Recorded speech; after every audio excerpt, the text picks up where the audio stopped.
रोशनीपुर गांव एक नदी के किनारे बहुत आराम से बसा हुआ था। गांव के लोग सीधे साधे और बहुत मेहनती थे। गांव का एक लड़का था, नाम था श्याम। वह पढ़ने के लिए शहर गया था और अब अपनी पढ़ाई पूरी करके वापस गांव लौटा था। शहर की चकाचौंध को छोड़कर जब श्याम वापस गांव आया तो उसके दोस्त कल्लू ने मजाक उड़ाया। उसने कहा, अरे श्याम बाबू, तुम तो शहर के बड़े आदमी बन गए। यहाँ गांव में क्या करने आए? यहाँ तो बस बैलगाड़ी और खेती है। श्याम मुस्कुराया। उसने जवाब दिया, कल्लू, शहर में मकान होते हैं पर गांव में घर होता है। मैं अपने गांव को और बेहतर बनाने आया हूँ। श्याम ने देखा कि गांव में दो बड़ी दिक्कतें थीं। पैसों की दिक्कत, किसान बहुत मेहनत करके अनाज उगाते थे पर शहर के दलाल आते थे और सस्ते दाम पर सारा अनाज खरीद लेते थे।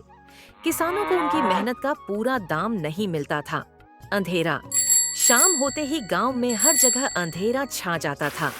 बच्चों को पढ़ने में और महिलाओं को रात का काम करने में बहुत परेशानी होती थी। श्याम ने सोचा, अगर इन दोनों मुश्किलों को दूर कर दिया जाए तो गांव की तकदीर बदल जाएगी। उसने गांव के बड़े बुजुर्गों को इकट्ठा किया और एक बात बताई।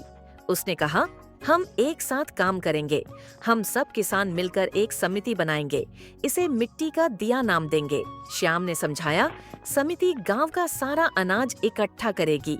फिर समिति उस अनाज को सीधे बड़े बाजार में बिना दलाल के बेचेगी। इससे हमें ज्यादा पैसा मिलेगा। जो भी फायदा होगा उसी पैसे से हम गांव के लिए सूरज की बिजली का छोटा प्लांट लगाएंगे। ये बात गांव के बड़े दलालों को पता चली।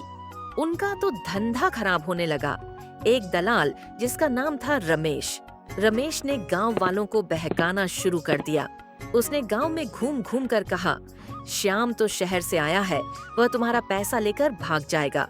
ये नई नई बातें सब धोखा होती हैं। अपना पैसा मत फंसाओ। कई सीधे साधे गांव वाले डर गए। उन्हें लगा कि कहीं उनका थोड़ा बहुत पैसा भी न डूब जाए। एक दिन समिति की सभा चल रही थी। कल्लू भी दलाल की बातों में आ गया। उसने खड़े होकर कहा, श्याम, ये सूरज की बिजली और बाजार की बात हमें समझ नहीं आती। हमें लगता है कि यह काम नहीं करेगा। तुम रहने दो। श्याम को बहुत दुख हुआ पर वह रोया नहीं। उसने दोनों हाथ जोड़कर कहा, भाइयों, मुझे पता है आप डरे हुए हैं, पर एक बात सोचिए, अगर हम यह नहीं करेंगे तो हमारी गरीबी कभी दूर नहीं होगी। मुझे एक बार मौका दीजिए। अगर मैं फेल हुआ तो मेरी दादी की बात में बहुत दम था। गांव वालों को लगा कि दादी सही कह रही हैं।